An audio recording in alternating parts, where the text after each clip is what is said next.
शुक्र इसकी अल्लाह तबारक व तआला ने फरमाया तुम अगर शुक्र करोगे लइन शकरतुम लअज़ीदन्नकुम, मैं ज्यादा दूंगा। सब्र आसान है और शुक्र मुश्किल है, सूफिया ने फरमाया। हालांकि शुक्र में क्या करना क्या है, सब्र देखा जाए तो कठिन होता है, बर्दाश्त करना होता है। मुसीबत आई खामोश रहना है, किसी चीज की कमी हो गई खामोश रहना है, यही तो सब्र है। गुनाह की ख्वाहिश हुई लेकिन नहीं किया, यही सब्र है। सब्र देखा जाए तो मुश्किल है, लेकिन सूफिया इकराम फरमाते सब्र से ज्यादा मुश्किल शुक्र है। शुक्र है वो कैसे, कहा कि इसलिए कि जब खुशियां आती हैं तो आम तौर पर इंसान हर चीज भूल जाता है, उसे याद ही नहीं रहता कि देने वाले का मुझे शुक्र बजा लाना चाहिए, भूल जाता है। यही तो हमने देखा है। आप थोड़ा सा तज्जिया करके देख लें, अपनी जिंदगी में थोड़ा गौर व फिक्र करके देख लें। हमारे घरों में भी जो कुछ भी एक्टिविटीज होती हैं, जो मामूलात चलते हैं, अगर घर के अंदर कोई मुसीबत आई तो आप फातिहा करवाएंगे, कुरान पढ़वाएंगे। मैयत हो गई तो क्या करेंगे, सबसे पहले कुरान पढ़वाते। किसी की बीमारी हो गई, नज़ा का वक्त आया, किसी को बुलाया, कुरान पढ़वा रहे। बहुत सख्त बीमार है, पानी पढ़ करके फुकवा रहे। ये सारी मुसीबतों के वक्त आप कुरान या इबादत की तरफ जा रहे हैं, सजदा कर रहे हैं। लेकिन कभी शादी हो रही है, घर में बच्चे का अकीका हो रहा है, वलीमा है, मंगनी है, इन सब मौके पर जो खुशियों के हैं, कब कुरान खानी होती, कब कुरान पढ़ा जाता है? क्या रब्बे जुल जलाल की बारगाह में पहले से कोई शुक्राने की महफिल होती? बहुत कम देखा गया। मौत पर, गम पर, बीमारी पर दुआएं मांगी तो जरूर जाती हैं, कुरान पढ़ा तो जाता है, लेकिन खुशियों के मौके पर बंदा भूल जाता है। इसीलिए सूफिया इकराम ने फरमाया शुक्र जो है ये मुश्किल है, और मुनाफिक शुक्र नहीं कर सकता।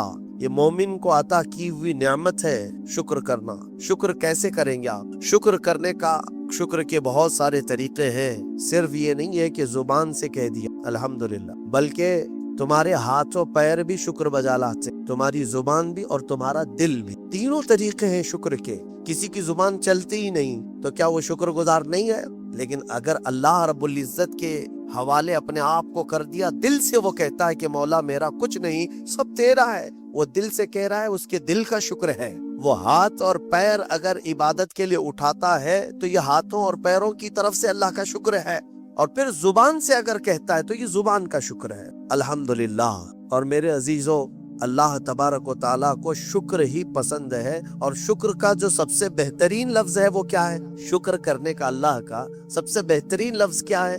अल्हम्दुलिल्लाह।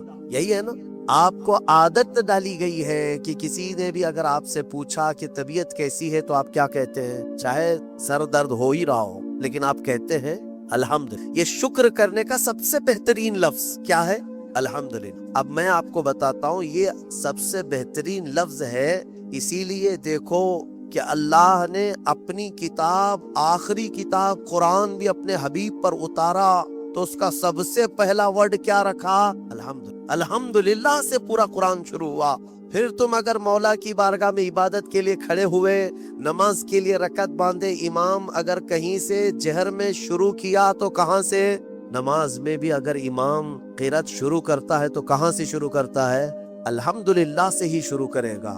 मेरे अजीजों, इतना ही नहीं बल्कि रिवायतें मिलती हैं कि आदम अलैहिस्सलाम को जब पैदा किया गया और उनके जिस्म में रूह डाली गई, आपको छींक आई, सबसे पहले आपकी जुबान से निकला अल्हम्दुलिल्लाह। इससे अंदाजा करो कि मेरा मौला शुक्र पसंद करता है, शुक्र पसंद करता है। इसीलिए 30 से ज्यादा मर्तबा तुमसे पूछ रहा है मौला कौन कौन सी नेमतों को झुटलाओगे? तुम अल्लाह रब्बुल इज्जत के आगे सरेंडर हो जाओ, सुपुर्द हो जाओ कि मौला नहीं, मैं तेरी किसी नेमत का इनकार नहीं। तुम्हें अंदाजा भी नहीं है तुम्हारे पास नेमतें क्या क्या मौला ने, तुम्हें अंदाजा भी नहीं। वइन तउद्दू निअमतल्लाहि ला तुहसूहा, अल्लाह फरमाता है अगर तुम गिनना चाहोगे अल्लाह की नेमतें, हरगिज गिन नहीं सको। कैसे गिनेंगे? एक बुजुर्ग ने लिखा है कि अगर कोई तय कर लिया, तवज्जो चाहता हूँ, शेख सादी रहमतुल्लाह अलैह के हवाले से ये बात मिलती, किसी ने तय कर लिया कि मैं अल्लाह की सारी नेमतों का शुक्र बजा लाऊंगा, उसने जो भी मेरी नेमतें दी हैं सब नेमतों का मैं शुक्र बजा लाऊं। ठीक है, तुम्हारी जुबान अल्लाह ने दिया है, ये एक नेमत है। नाक नेमत है, कान नेमत है, आंख नेमत है, हाथ है, उंगलियां हैं, पूरे जिस्म में एक एक अज़ू अल्लाह की नेमत है। फिर प्लस उसके अलावा जीने के लिए जो यहाँ पर घर दिया ये नेमत है, जमीन पर चलने की ताकत दी ये नेमत है, और सोने के लिए हमें बिस्तर दिया, पहनने के लिए कपड़े दिया ये नेमत है, रिश्तेदार दिया ये नेमत है, औलाद दिया ये नेमत है, माँ बाप दिया ये नेमत है, अच्छे दोस्त दिया ये नेमत है, इस्लाम दिया ये नेमत है, ईमान पर रखा ये नेमत है, अपने आखिरी नबी की उम्मत में पैदा किए ये नेमत। ये हजारों नेमतें हैं। लेकिन अगर तुम चलो तय कर लेते हो कि मैं अल्लाह की सारी नेमतों का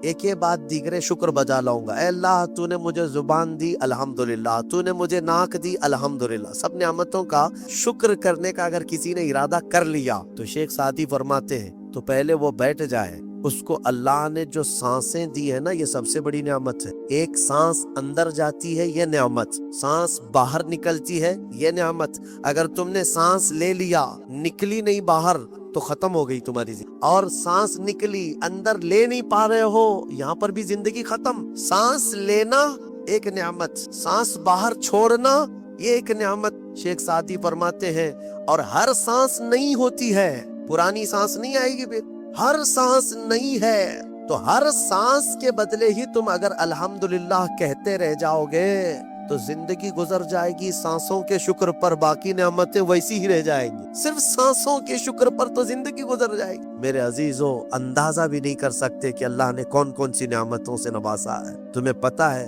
मैं एक मर्तबा इस चीज को भी पढ़ा था कि अगर तुम्हें सांस खरीद करके लेना पड़ जाए, हॉस्पिटल में जाकर के देखो ऑक्सीजन का एक सिलेंडर जो कभी मरीजों को लगाया जाता है कितनी कीमत का होता है, दिन भर में वो कितने सिलेंडर सांस खींचता है। इस एतबार से अगर तुम्हारी जिंदगी 60 साल की हुई और 60 साल तुम्हें ऑक्सीजन खरीद करके लेना पड़ा तो तकरीबन इसकी कीमत जो है कई 100 करोड़ में चली जाए। एक अंदाजे के मुताबिक 50 से 60 करोड़ का ऑक्सीजन तुम्हें लग जाता है। तो क्या ये हर आदमी कैपेबल है अपनी सांसों को पैसे से खरीद सकेगा? और रब्बुल जलाल ने तुम्हारे लिए इतनी आसानियां की हैं कि सांस ऐसा नहीं है कि फलां शहर में मिलती है जाकर के लाएं और फिर खींचे।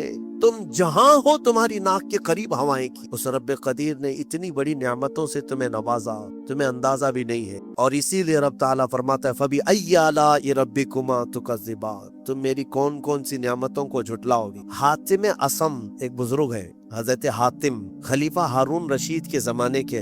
खलीफा हारून रशीद के जमाने में बादशाह ने एक मर्तबा उनको तलब किया और पूछा कि कुछ नसीहत कीजिए आप। वो अक्सर बड़े बड़े उलमा को दरबार में बुलाता और नसीहत हासिल करता। हजरत हातिम असम रज़ी अल्लाह तआला अन्हु ने बादशाह से एक सवाल किया कि हारून, अगर तुम्हारे साथ ऐसा हो जाए जिंदगी में और प्यास की शिद्दत ऐसी है कि तुम बिलक रहे हो, अगर तुमको कोई एक गिलास पानी देना चाहे और वो पैसों में देना चाहे और उस आदमी के अलावा किसी के पास पानी नहीं है, तुम ऐसी जगह पर पहुंच गए हो जंगल में या सहरा में, तो तुम उसको कितने पैसे देकर खरीद सकते हो? एक गिलास पानी वो बहुत बड़ी कीमत लगा रहा है, तुमको अगर बहुत शिद्दत की जरूरत है तो तुम कितना माल दे करके खरीदोगे? खलीफा हारून रशीद ने कहा मैं अपनी आधी सल्तनत भी देने को तैयार हो जाऊंगा एक गिलास पानी, क्योंकि जरूरत है, इंसान जान बचाना है। तो हातिम असम ने कहा ठीक है, तुम्हें पानी तो मिल गया। कभी ऐसा हुआ तुम्हारी जिंदगी में तुमने पानी तो पी लिया, पेट भरकर पी लिया, पेट भर करके, लेकिन पानी अब निकलता नहीं है, बाहर नहीं निकलता पानी, कोई सूरत ही नहीं है कि तुम्हारा पानी बाहर आए, पेशाब बंद हो चुका है। कोई एक हकीम ऐसा है जो तुमसे ये कहे कि मैं तेरे पेट का पानी बाहर निकाल दूंगा, तो तू उसे कितनी कीमत देगा? हारून रशीद ने कहा उसको भी मैं अपनी आधी सल्तनत दे दूंगा, मेरा पानी निकाल। तो हजरत हातिम असम ने फरमाया हारून, तेरी पूरी सल्तनत की कीमत एक गिलास पानी के बराबर। अगर न मिले तो आधी सल्तनत, और मिल जाए निकालने के लिए आधी सल्तनत, तो सोच वो रब्बुल जलाल बगैर किसी कीमत के रोज तुझे पिलाता भी है और रोज तेरे से निकालता भी। कितनी बड़ी नेमत है तेरे। मेरे अजीजों, मैं आपको एक चीज बताता हूँ, मेरे आका सल्लल्लाहु तआला अलैहि वसल्लम ने अपनी उम्मत को सबसे ज्यादा अगर दुआएं सिखाई है तो शुक्र की दुआएं तलाश कर लेना। ये मेरे मुताले के एतबार से मैं आपको बता रहा हूँ। आप रोजमर्रा की जिंदगी जो चीज भी करते हैं उसमें अल्लाह का शुक्र है। मेरे आका ने सिखाया, आप کھانا کھانے کے لیے بیٹھ رہے بسم اللہ پڑھ کر کے شروع کیے، کھانا ختم ہونے کے بعد میرے آقا نے سکھایا ہے الحمدللہ الذی اطعمنا وسقانا وکفا وجعلنا من المسلمین. کیا ہے؟ تمام تعریفیں اس اللہ کے لیے، شکر ہے اس مولا کا جس نے ہمیں کھلایا پلایا اور ہمیں ہدایت دیا اور مسلمان بنائے. کھانے کے بعد بھی میرے آقا نے یہی سکھایا، کھانے کے بعد تمہیں کرنا کیا ہے؟ یہی ہے. اچھا، اور نیند لگ رہی ہے، سونے کے وقت کہا بسم اللہ پڑھ کر کے سو جاؤ، لیکن سو کر کے اٹھتے ہو اگر نیند کھلتی ہے تو میرے آقا فرماتے ہیں یہ پڑھو الحمدللہ الذی احیانا بعد ما اماتنا. الحمد سے ہی شروع ہے. تمام تعریفیں اس اللہ کے لیے جس نے ایک موت کے بعد مجھے دوبارہ اٹھایا ہے. آپ کیا سمجھتے ہیں؟ نیند جو ہے موت کی بہن ہے. اگر کوئی سویا مولا چاہے تو اس کی آخری نیند ہو سکتی. بہت سارے ایسے ہیں جو سوئے اور پھر اٹھ ہی نہیں سکے. نیند کی حالت ایسی ہوتی ہے کہ وہ آدھی موت کے برابر ہے، اس کو خبر نہیں ہوتی، اسی میں وہ چلا بھی جا سکتا ہے. اور پھر جب تمہیں بیدار کرتا ہے مولا تو یہ نعمت ہے، بہت بڑی نعمت ہے کہ تمہیں موت کے منہ میں لے جا کر واپس لے آیا. جب بھی تم اٹھتے ہو میرے آقا نے فرمایا شکر بجا لاؤ. شکر ہے اس اللہ کا، تمام تعریفیں اس اللہ کی. بعد ما اماتنا احیانا بعد ما اماتنا، ہمیں موت دینے کے بعد دوبارہ اٹھایا ہے. اللہ کا شکر. سو کے اٹھو تو الحمدللہ. اتنا ہی نہیں میرے عزیزو، میرے آقا صلی اللہ تعالی علیہ وسلم فرماتے کپڑا اگر پہن لیا تو بھی پڑھو الحمدللہ الذی کسانی ھذا. تمام تعریفیں اس اللہ کے لیے جس نے مجھے یہ جوڑا پہنایا. ہاں، ورنہ اگر مولا تعالی نہ چاہے تو کسی جسم پر کپڑا بھی نہیں آئے. وہ روز تمہیں پہناتا ہے، تمہارے سطر کو چھپاتا ہے. اتنا ہی نہیں، میں آپ کو بتاؤں استنجا کے لیے بھی جاتے ہو، پیشاب کے لیے فرمایا گیا کہ بسم اللہ پڑھ کر کے تو جانا ہے اور اللہ کی پناہ مانگ کر کے جاؤ. بسم اللہ اللہم انی اعوذ بک من الخبث والخبائث. لیکن جب تم استنجا کر کے باہر آتے ہو تو حضور نے فرمایا پھر یہ کہو الحمدللہ الذی اذھب عنی الاذى وعافانی. وہاں بھی شکر ہے. کس بات کا شکر ہے؟ تمام تعریفیں اس اللہ کی، اس کا شکر ہے جس نے اذیت دینے والی، تکلیف دینے والی چیز کو میرے جسم سے دور کیا. تمہیں اندازہ ہے زہر ہے یہ جو اندر استنجا جمع ہو جائے. آسانی سے آج پیشاب کر لیتے ہو، آسانی سے آج تم حاجت کر لیتے ہو، پخانا ہو جاتا ہے، تو اس کو یوں مت سمجھ لینا کہ تمہارا کمال ہے. یہ رب تعالیٰ کی ہزار نعمتوں میں سے ایک نعمت. اگر پیشاب تمہارا رک گیا، کڈنی کام کرنا چھوڑ دیتی ہے. آج جاؤ ہاسپٹلوں میں دیکھو ڈائلیسس کی مشینوں پر کتنے مریض سوئے ہوئے. تمہیں پتا ہے پیشاب اگر نہیں نکلتا تو آج کے زمانے میں نیا ایک علاج ہے. ڈاکٹرز کیا کرتے ہیں کہ پانی جو ہے یہ پیشاب پورا خون میں مل جاتا ہے اور زہر بنتا ہے جسم میں. اگر ایک دن پیشاب نہیں ہوا تو پانی تمہارا جسم میں بھر جائے گا. اسی کو کریٹینن کا لیول بڑھنا کہتے ہیں. زہر بھر جاتا ہے. اب اس کو نکالے کیسے؟ باہر آتا نہیں. ڈاکٹر اس کے لیے ڈائلیسس کی مشین اس کو لٹاتے ہیں. کیا کرتے ہیں؟ بڑی موٹی موٹی 2 سوئیاں یہاں حلق میں ڈالتے گردن کے پاس، یا پھر ہاتھ سے ایک پائپ جسم کا پورا خون نکالتا ہے اور مشین میں ڈالتا ہے، اور مشین فلٹر کرتی ہے. دوسرے پائپ سے فلٹر کیا ہوا خون اندر جاتا ہے، اور جو پانی ہے وہ مشین نکال کر کے باہر ایک ڈبے میں پھینکتی رہتی ہے. میرے عزیزو، میں نے اپنی آنکھوں سے دیکھا ہے ایک بار ڈائلیسس کرنے کے لیے 4 گھنٹے لگتے. اور کئی مریض ایسے ہیں جن کو ہفتے میں 3 مرتبہ یہ کرنا پڑتا، اور ڈاکٹر ان کو ایک بوتل پانی دیتا ہے. لمیٹڈ پانی پینا، پورے 2 دن میں 1 لیٹر سے زیادہ پانی مت پی. اللہ چاہ کر کے وہ پانی نہیں پی پاتے. چمچ سے پانی پیتے ہیں، ڈھکن سے پانی پیتے ہیں کہ زیادہ ہو گیا تو جسم میں نکلنے کی جگہ نہیں. خیر، یہ تو ڈاکٹرز نے پیشاب نکالنے کے طریقے تو اپنا لیے میرے عزیزوں، لیکن اگر پخانہ نہیں نکلا تو اب تک اس کے علاج بھی نہیں مل. کھا لیا آپ نے، اگر یہ غلاظت نہیں نکل پائی تمہارے اندر تو پورے جسم میں یہ زہر بن کر کے پھیل جائے، موت کا سبب بن جاتا ہے. جب ہم بیت الخلاء میں جاتے ہیں اور پیشاب پاخانہ کر کے نکلتے ہیں تو تمہیں کیا لگتا ہے میرے عزیزو؟ یہ اللہ کی ہزارہ نعمتوں میں سے ایک نعمت ہے کہ اذیت دینے والی چیز کو اس نے ہمارے جسم سے ہٹایا ہے. اسی لیے مولا فرماتا ہے فَبِأَيِّ آلَاءِ رَبِّكُمَا تُكَذِّبَانِ. تم میری کون سی نعمتوں کو جھٹلاؤ گے؟ اچھا، یہ تو نکلنے والی بات میں نے کیا نا، نکلنے والی بات. لیکن تمہیں پتا ہے تمہیں اگر کھانے کے لیے بھوک نہ لگے تو کچھ نہیں کر سکو گے. کھانے کی خواہش ہونا یہ اللہ کی نعمت ہے. بھوک لگنا یہ اللہ کی نعمت ہے. اچھا یہ بھی میں آپ کو بتا دوں, بھوک لگتی نہیں ہے کسی کو تو یہ مصیبت ہے. کھا ہی نہیں سکتا, بغیر بھوک کے وہ اندر لے بھی نہیں سکتا لقمہ. یہ رب تبارک و تعالیٰ کی طرف سے نظام رکھا گیا ہے. وہ بھوک لگتی ہے وہ کھاتا ہے. اور ایک بات میں بتا دوں, ایک بڑی بیماری ہے دنیا کی, بھوک تو بہت لگتی ہے, آدمی کھائے جاتا ہے لیکن پیٹ بھرتا نہیں, سیرابی نہیں ہوتی, شکم سیر نہیں ہوتا. یہ بیماری ہے ہیضے کی بیماری. اس بیماری میں حجاج بن یوسف مر گیا. ہاں, بڑا گورنر تھا. جانتے بھوک اتنی لگتی تھی اس کو کہ ایک مرتبہ ایک گائے پوری ذبح کر کے بھون کر کے اس کو کھلائی گئی, پیٹ نہیں بھرا. خواہش ابھی بھی باقی ہے, بھوک ابھی بھی ہے, اور کچھ کھلا دو اور کچھ کھلا دو. اس کو پھر انڈے کھلائے گئے, مرغیاں کھلائی گئی, اتنا کھلایا گیا کہ پیٹ پھٹ گیا اور زہریلا ہو گیا. آپ کو کیا میں بتاؤں, پیٹ 4 لقمے کھانے کے بعد, کسی کو 10 لقمے کھانے کے بعد ایسا لگتا ہے نا پیٹ بھر گیا, الحمدللہ پیٹ بھر گیا ہے. یہ جو شکم سیر آپ کو لگتا ہے یہ اللہ کی نعمت ہے. کچھ لوگوں کو یہ بیماری ہے کہ تم ان کو 4 کلو بھی اندر کچھ ڈال دو تو یہاں کی جو چاہت ہے وہ نہیں جائے, خواہش نہیں ختم ہوگی. اسی طرح پیاس لگنا اللہ کی نعمت ہے, اور پیاس کا بجھ جانا یہ بھی نعمت ہے. سکرات کے وقت میں فرمایا گیا اگر ایک ندی پانی بھی اس کو پلایا جائے تو یہ حلق نہیں سوکھے گا, پیاس باقی رہے, اور پانی اور پانی اور پانی. تم اندازہ کر سکتے ہو, ایک گلاس پانی پینے کے بعد اگر ٹھنڈک لگی, ہاں پیٹ بھر گیا, پیاس بجھ گئی, نعمت ہے اللہ کی یہ. اور ایک بیماری یہ ہے کہ اس کے اندر ایک بالٹی پانی بھی ڈال دیا جائے تو حلق نہیں سوکھتا, پیاس بجھتی نہیں ہے, پھر زبان چپکنے لگتی, حلق سوکھنے لگتا. یہ بیماری میرے عزیزوں, میں تو صرف تمہارے جسم کی نعمتیں گنا رہا ہوں, تمہیں اندازہ بھی نہیں ہے.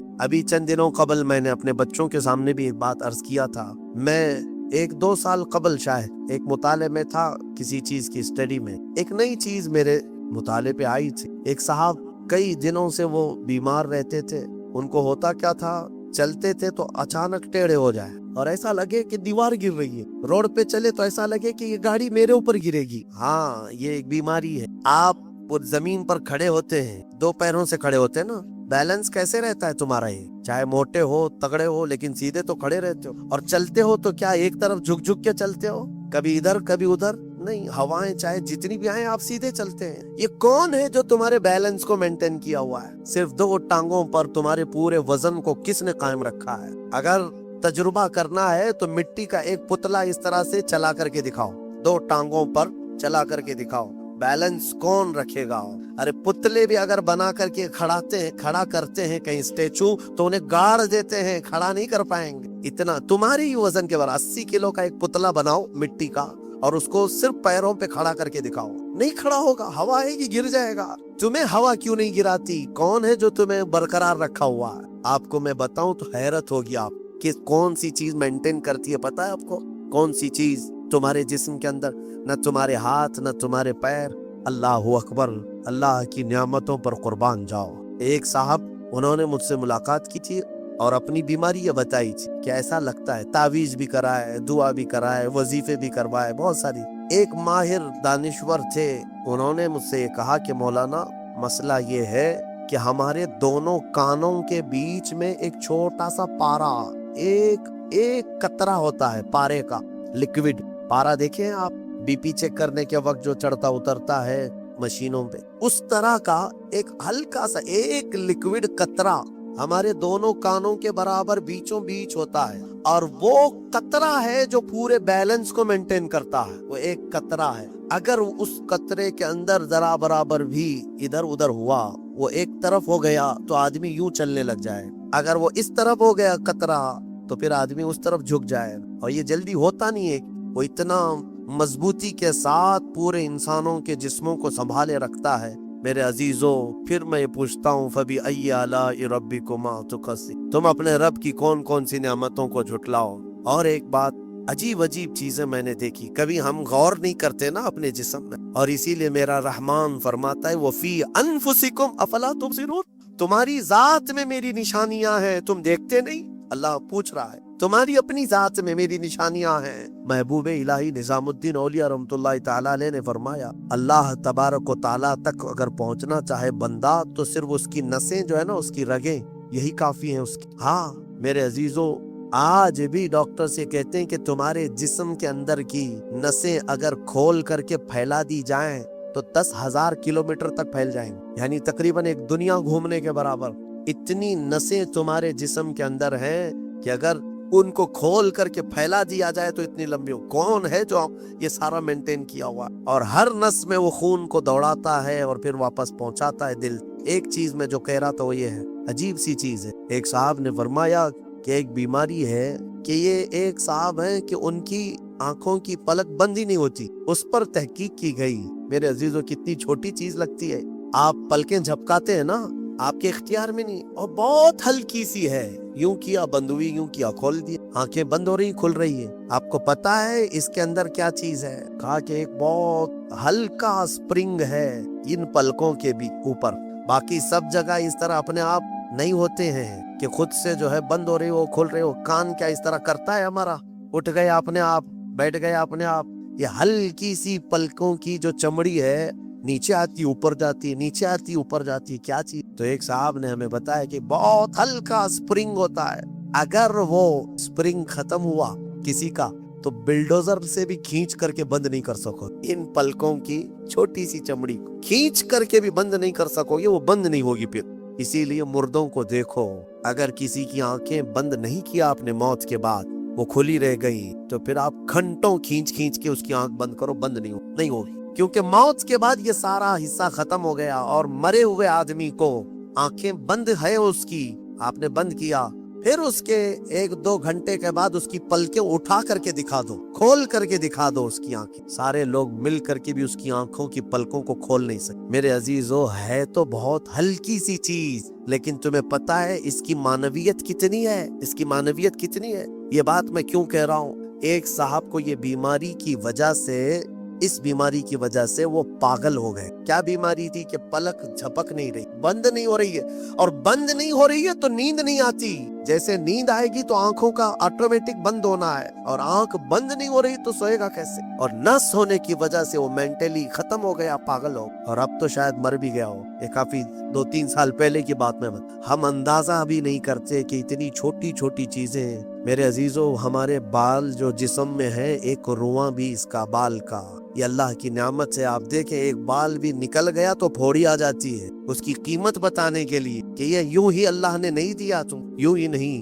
एक खातून को मैंने देखा था, छोटी सी लड़की थी वो, उसके सिर्फ ये आंखों के ऊपर की भवें नहीं थी और बाल कुछ भी नहीं थे, जिसकी वजह से वो इतनी डरावनी लगती थी कि बच्चे देख करके भाग जाते थे। सिर्फ ये आंखों के बाल नहीं थे, और वो चेहरा छुपाई रहती। बहुत बड़ी टैलेंटेड बच्ची, पढ़ने में लिखने में सारी चीजों में बहुत अच्छी, लेकिन इसकी वजह से वो चेहरा छुपाई रहती। उस दिन मुझे महसूस हुआ कि अगर एक भी चीज हमारी इधर उधर हो जाए तो इंसान का सारा जमाल खत्म हो जाता है। इसीलिए मेरे अजीजों, अल्लाह ने जो चीजें तुम्हारे पास आज दी हैं, शुक्र बजा लाओ, अल्लाह का शुक्र बजा लाओ। और सूरह रहमान आज तुमने सुना है, बार बार मौला की बारगाह में अर्ज करो, मौला हम तेरी किसी नियामत को नहीं छुटलाते, हर नियामत पर तेरा शुक्र बजा लाते। मैं अपनी गुफ्तगू को समेटते हुए आखिर में एक हदीस सुना देता हूँ। अल्लाह के हबीब सल्लल्लाहु तआला अलैहि वसल्लम ने इरशाद फरमाया, आज ही मैंने दरस कुरान में भी सुनाया था। हुजूर अकरम सल्लल्लाहु अलैहि वसल्लम ने फरमाया, 3 चीजों को गनीमत जानो। 3 चीजों के आने से पहले पहले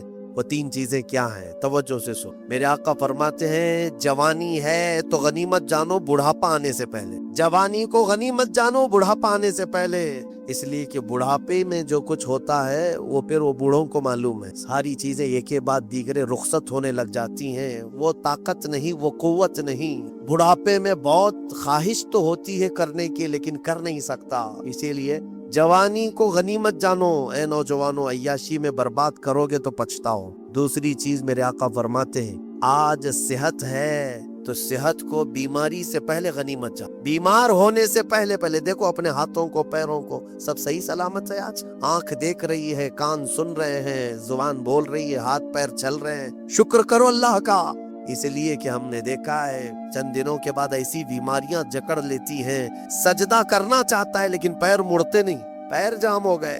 रुकू करना चाहता है, कमर झुकती नहीं। आज सेहत है तुम्हारे पास, कल आंखें साथ छोड़ने लग जाएंगी, कान कम सुनाई देने लग जाएंगे, जुबान में राशा तारी होने लग जाता है, हकलाहट आने लग जाती है, चाह करके भी बहुत सारी चीजें तुम कर नहीं पाते। इसीलिए आज सेहत है, गनीमत जानो इसको, कोई बीमारी नहीं। आज चंद ही दिनों के बाद देखना कि शुगर साथ, बीपी साथ, ऐसे साथ होते हैं कि फिर कब्र तक नहीं छोड़ते। हाँ, आज सेहत है, कल किसी को कैंसर हुआ तो फिर वो जनाजे के साथ साथ कैंसर जाता है, कुछ नहीं करते। और उन बीमारियों में आने के बाद उनको सेहत के दिन याद आते, काश जब मैं अच्छा भला था तो अल्लाह की इबादत करता, बीमार हूँ कुछ नहीं कर पाता। मैंने आपको इससे कबल भी बताया था मेरे अजीजों, एक नौजवान की बात मुझे बार बार वो झिझोड़ती है। मुंबई शहर के रहने वाला नौजवान, 22 से 24 साल का, बाप अकलौते बेटे को बहुत अच्छा पढ़ाया था, लंदन भेज करके पढ़ाया था। अकलौता बेटा, बड़े बाप का बेटा है, और 24 साल की उम्र में उसको बोन कैंसर हो गया, हड्डियों का कैंसर हो गया। यूनिवर्सिटी में पढ़ा अच्छा,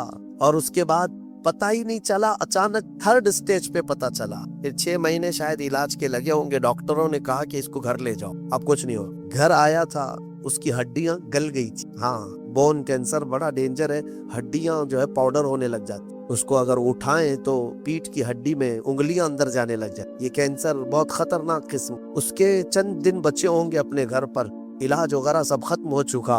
उसने अपने बाप को एक दिन हसरत से बुलाया और कहा, अब्बा मेरी वो 10वीं की, 12वीं की, ग्रेजुएट की ये जो मार्कशीट है, सनद है, जो मैंने मिडल हासिल की वो कहाँ है? कहा बेटा सब संभाल के रखा हूँ। कहा मैं देखना चाहता हूँ। बाप ने वो सारी चीजें अलमारी से उसको दिया कि ये सर्टिफिकेट है, ये तेरी सनद है, ये मार्कशीट है, ये सारी चीज। वो नौजवान बिस्तर पर लेकर के अपनी सर्टिफिकेट पड़ी हुई, उसमें टॉपर भी रहा है वो सब चीजें देख देख करके रोने लगा।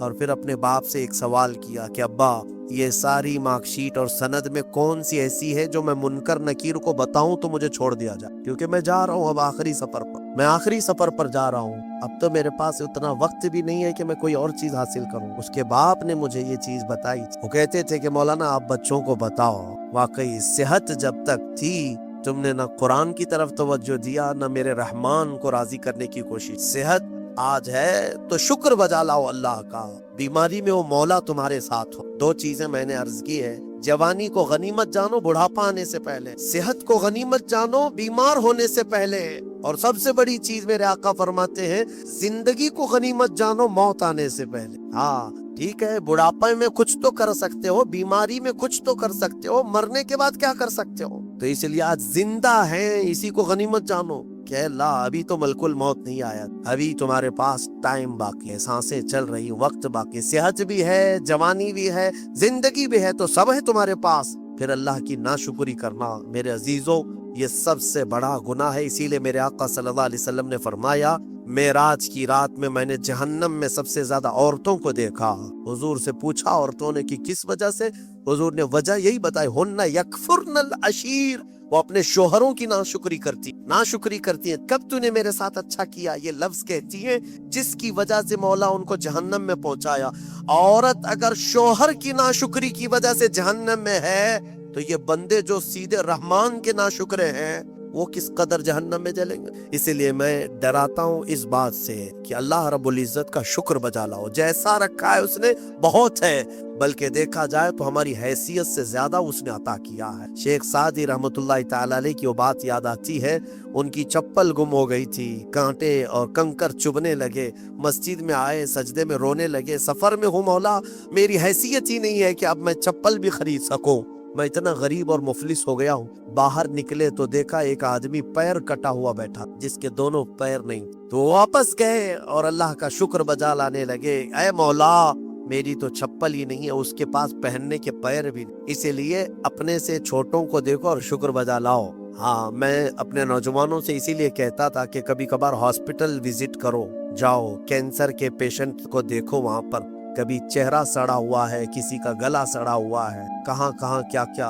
मैं जाता हूँ कभी तो वो देखते ही रोने लग जाते हैं। मेरे अजीजों, मौत और हयात के बीच में मौजूद एक लाश की तरह पड़े रहते हैं। तुम देखोगे तुम्हें अपनी सेहत पर अल्लाह का शुक्र करने का जज्बा पैदा हो कि मौला तूने मुझे इन सब बीमारियों से महफूज रखा है। इसीलिए मेरे आका सल्लल्लाहु तआला अलैहि वसल्लम ने बीमारों को देखकर, मुसीबत ज़दा को देख करके भी जो दुआ तालीम दी वो क्या है?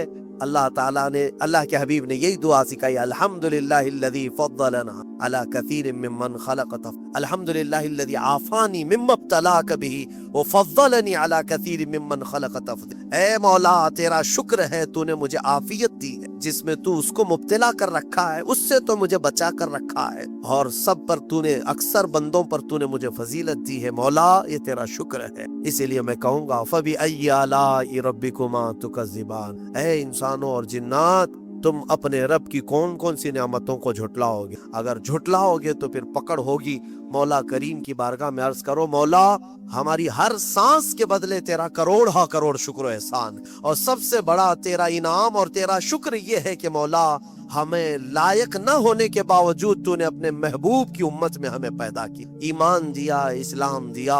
और मौला तेरे दरबार में इतनी इल्तिजा है कि ए करीम खुदा, हमारी आखिरी सांस भी तू हमें ईमान पे अता फरमा, तेरे हबीब के कदमों में मौत अता फरमा, और जब उठाए जाएं तो शुक्रगुजार बंदों में हमारा हशर फरमा। व आखिर दावाना अनिल हम्दुलिल्लाहि रब्बिल आलमीन।